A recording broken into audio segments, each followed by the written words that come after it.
Welcome, everyone. My name's Bob Stapleton, and welcome to, I think this is my fourth video podcast. If you're just joining us today, I have tried to focus, given these challenging times, of having compelling people who have a story to tell that can help us understand how we can best cope and get through this together. And you hear the word unprecedented a lot. And I think whether you're an individual, you're an organization, a family, I think we've all been profoundly impacted by the coronavirus. And so my attempt is bringing people with a story to tell that can perhaps help all of us understand not only how you can get through this better, but perhaps looking at your neighbors and see how they can get through it. So I'm really pleased today is in that I've got Erin O'Loughlin with me. Hi, Erin. How are you doing? Hi, good. How are you? Thank you for having me. Yeah, and I'm going to brag about you for a moment. Erin is the president and founder of Three Bluebirds Farm. Mhm. And Three Bluebirds Farm is an organization that services and provides help and comfort to families that are impacted by autism. Mhm. And if I think about these times, I would have to imagine, without really seeing it up close, that it's got to have a pretty profound impact on the family. So I thought it would be important to have you here, Erin, today to tell us a little bit about the viewpoint from where you and your organization are, Mhm. but ultimately perhaps how we can help you out. Sure. So we are an organization. We provide services for individuals with autism. We provide track out and summer camps for school-age children with autism, as well as social clubs for teens with autism. And then eventually we'll be providing residential services on a farmstead setting for adults with autism. Um, as far as pandemic right now, obviously it's affecting us like everyone. Um, and I was talking to you earlier about, I think it's ironic that we as Americans without disabilities have been living in isolation for the past few months, without much contact with the rest of the world. And yet for a large number of individuals with disabilities, that's pretty much an average day for them. And it's impacted the quality of their lives. So I think we're all getting just a tiny taste of what it's like for many individuals with disabilities, autism, and hopefully kind of more of an understanding and empathy. So. Yeah, so we'll drill down. You talked about some of the things that you provide, but Mhm. let's kind of go back. How long has your organization been up and running? We incorporated almost 9 years ago. Been providing services about those years. And it's been a long journey. It takes quite a bit of blood, guts, and tears to get to what we want to do. A lot of red tape, but we're getting there. And we recently, back in November, closed on 28 acres of farmland, which we've been working towards getting in Wake County now for many years. And that's the ultimate goal, is to provide all of these services that we're doing on a farmstead environment. So, Wow. um, and go ahead. Well, I was going to say I was kind of taken back. I thought maybe you were 2, 3, 4 years into us, and you've Mhm. been up and running for 9 years. Take us back there. Why did you found the organization? Where did this all start? So, like many of these organizations that kind of happen organically, I am a parent to 3 children, all of them teenagers, and my middle child is 15, and he's very impacted by autism. He's nonverbal. He needs very significant assistance, and we knew very early on, back when he was probably 3 years old, that he's going to need assistance for the rest of his life. And so we started really thinking and looking at what's out there for him, especially when my husband and I are no longer here to care for him. And we realized very quickly and very suddenly that there's not a lot out there for him. and for individuals like him. At least none that we are happy enough for him to lead a good quality of life.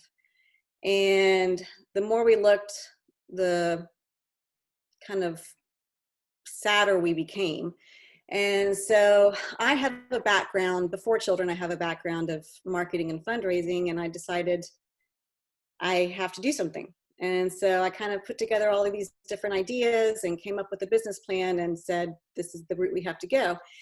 And the more I looked into it, the more I realized most of these organizations that kind of come about are organically. They are by parents who have found that really there's nothing out there that they want for their child, so they kind of have to do it themselves, which is in and of itself kind of unfortunate, but it is what it is. And so we've been working on this for many years, put together a board of directors, created a nonprofit organization. We're 501c3.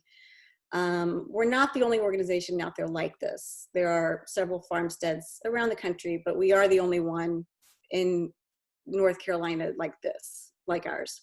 So, Yeah, and you mentioned you recently purchased a 28 acre farm.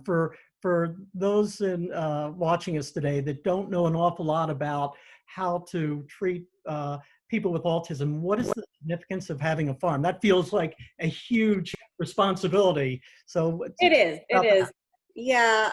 So part of the reason why we chose the idea of a farmstead, it's peaceful. There's very much a life of routine in farming, and individuals with autism really rely on routine and structure.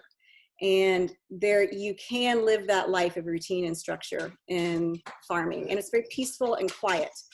And that's also very much needed in individuals with autism. And so it obviously is not an option for everyone with autism, but what we also have found is that there are not enough choices out there. And we have created just one more choice in a field of not enough choices.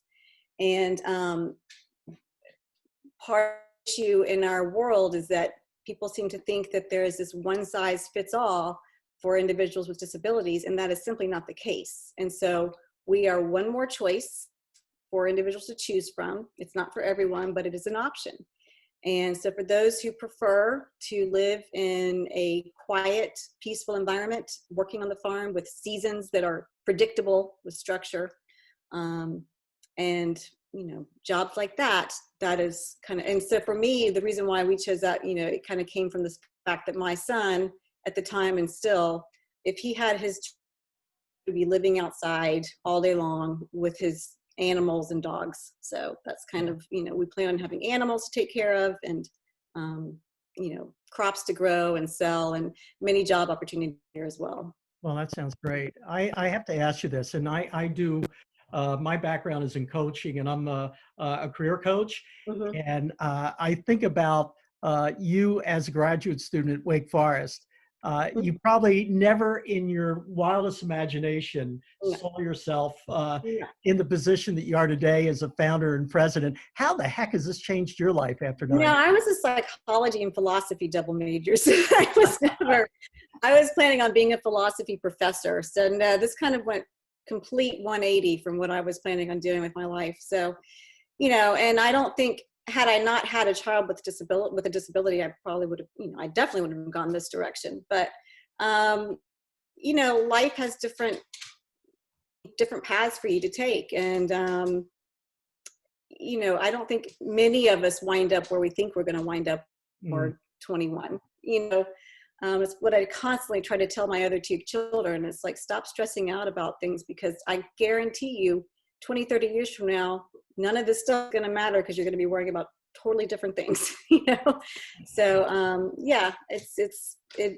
like I keep saying, it is what it is. And we make the best out of what we have and keep moving. Hey, just so you know, Erin, you talk about philosophy and psychology, like you kind of put that away. What you just shared with your kids was very philosophical. Yeah, I mean, I've definitely used it in my life, that's for sure. philosophical conversations revolve in my house every day. You know, and I So, respect, I don't think many individuals that confronted uh, what you have in terms of having a son who uh, has autism to literally start your own company. So I think that I think part of your education and part of who you are mhm. kind of puts you in a situation that you almost said it yourself. I had no choice but to do this. Right, right. Yeah, Yeah, and I don't know. Of course, almost 9 years later, there are days where I wonder, why the heck did I do this? Because it has been hard. It's been an uphill battle. But then the next day, I'm like, there's no way I couldn't have done this. yeah, So, it's a fight worth fighting, definitely. And a long time ago, it stopped becoming about my child and started becoming about every individual out there with autism who is being underserved. And I told our board of directors a long time ago that even if this wound up being a facility that doesn't work anymore for my child, I still would keep fighting for it, because it's all about choice, and the fact that our individuals with abilities don't have enough choice like the yeah. rest of us. So we need to provide more choices. Yeah. Um, Let's kind of look at where we are today with the pandemic, mhm. civil unrest. How has the pandemic impacted families that have a family member with autism? And is it a little bit of a different challenge than the mainstream? Yes, I think so, because the difference with our organization is that we provide services for a very underserved population. And so when we have to come to a screeching halt, which we did like every other business in the world, those services for this already underserved population also come to a screeching halt. So all of our clients and our families found themselves, who were finally getting services from us, all of a sudden back to that position of not getting their services. So it has definitely affected, um, and we're in contact with them often, and they're doing okay. We make sure that they're doing okay, but they're definitely not being served. And the whole virtual learning model that the schools are using right now does not work for our clients. Kids with autism sitting in front of a computer screen trying to have class simply overall does not work for our kids. So, it's very difficult on our population for Yeah. what's going on right now. So, So what I'm hearing is, if you think about demand for the services that you provide, it sounds like mhm. it's greater now. And I want to talk about your organization. I think most nonprofits have struggled to survive through this Yeah. pandemic. Uh, Mhm. Tell us a little bit about your experience with, your funding and just how you've had to pivot your business Mhm. to be able to provide the services that you do. Well, we are nonprofit 501(c)(3), and we, like every other nonprofit, depend heavily on donations and people giving out of the goodness of their hearts. And so when you enter into a pandemic and then a worldwide recession, that becomes very, very difficult for us financially, of course. And so, that we're not in any other position like any other nonprofit, but it is, I think, even harder financially for those small businesses and especially nonprofits that depend on donations. So it is affecting us financially, very much so. And as far as how we've managed to keep going, the good news is that we have been at this for almost 9 years. So we've, been able to, we're not a brand new business, but we've had to very much so delve into what we've had built up so far in that savings account. My personal finances have very much gone into this business more than ever, and so we're not going to go under, but we're definitely hurting more than usual. So. Yeah. And so from our previous conversation, you're actually opening your camp next week. Yes, we're opening on Monday, and it's scary. It's very scary to open in these times, and it's scary for our families. We have all sorts of extra rules and regulations with COVID-19, but it's scary to open in these Mm, times of unrest. And the staff is going to be wearing masks, and we're working with kids with autism who they're not going to like us in masks, yeah, and they're not going to like these new rules and regulations, because a good majority of our clients are nonverbal. They don't understand what's going on. And so it's going to be a different type of climate than we usually have. But we kind of feel that we are in phase 2 right now. We our clients need these services. So we're kind of balancing, the risk that we take versus the severe need of the services that they've been missing out in the past several months. So, yeah. uh, So I guess that the families that have their children and adults use your services, they must be pretty excited about, maybe apprehensive, but excited they're apprehensive, but we haven't lost a single family. They're all coming back. So, yeah, I'll tell you, I that think is they're amazing. excited. Yeah, I think they're excited to come back. Yeah. So, um, you perhaps can speak for the families that you've touched, but from your perspective, how do you think being a part of 3 Bluebird Farms has changed their lives? Um, I think we're a soft spot to land. You know, Before we existed, there just wasn't really a place to turn, especially for the more affected. We provide services for individuals with autism across, um, and so we have a really great understanding of individuals who are highly impacted and individuals who aren't very impacted. So, and we're able to blend those groups together, and we are able to work with all sorts of individual needs. And that's really, really rare. And so I think parents of children with autism, of whatever type of autism, are able to find a spot and a niche for their needs within our organization.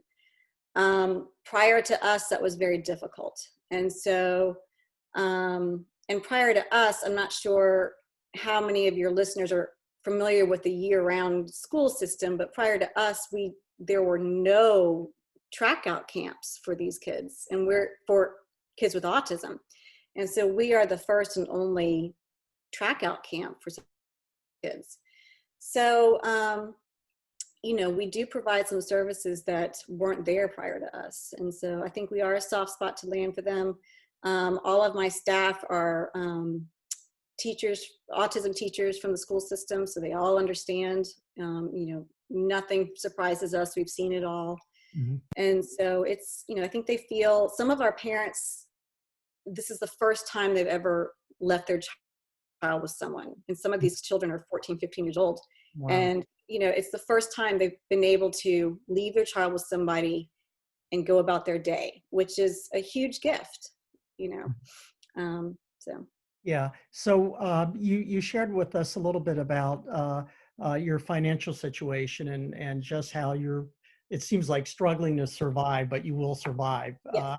Uh, I know that one of your largest sources of funds is a ball where people come and you have an Yeah. auction. That's probably going to be very different this year. So, Yeah. for those people that are watching today, how can we contribute? What can we do to help Mm. 3 Bluebirds Farms? Yeah. So you mentioned the ball. Every year, our top sources of funds are individual donations, and then we have a huge fundraiser every year called our Bluebird Ball. Last year, it brought in $130, and this year, I don't know that we're going to be able to do that. So right now, the best thing anybody can do is to go onto our website, www.3bluebirdsfarm.org, and you'll see a donate button there on every page you go into. Just click on there and give what you can, whether it's $1 or $1,000. Anything right now can help us. So, No, I would encourage everyone that's watching not only to consider giving, but if you have the ability to forward this webcast today and share it with your friends. I know Erin and her team would really appreciate that. Yes. Erin, as an interviewer, I always close every session by saying, I try to ask the right questions to tell your story and to make your points that you wanted to get across done. But is there anything else that you'd like to share kind of as in closing? There is. There's another big topic going on right now in our world, and that is the topic of equality.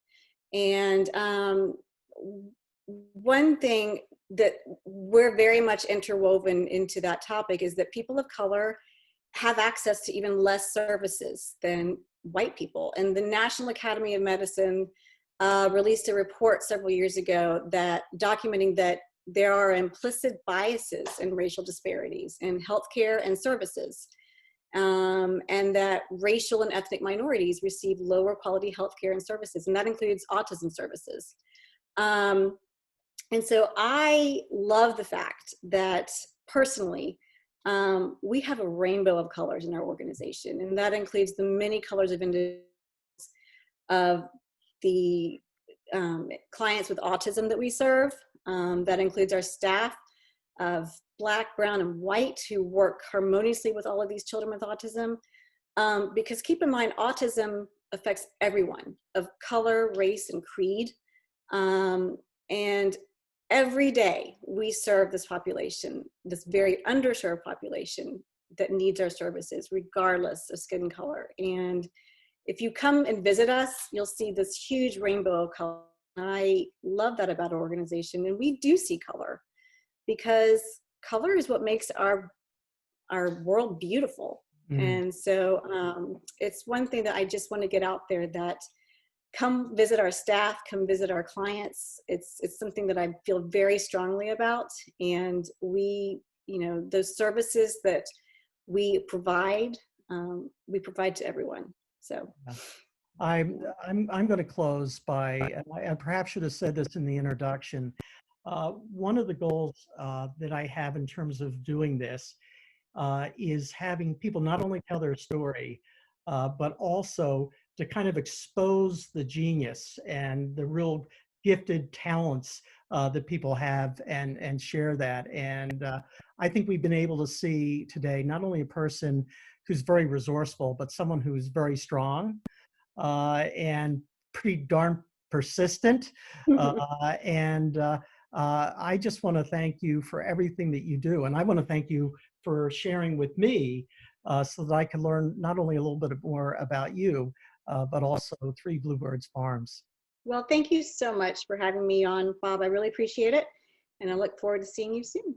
Okay, great. Well, look, thank you very much for showing up today. And like I said, share this with your friends and colleagues, and let's help Three Bluebirds Farms. Yes, thank you so much. Appreciate it. Have a great day.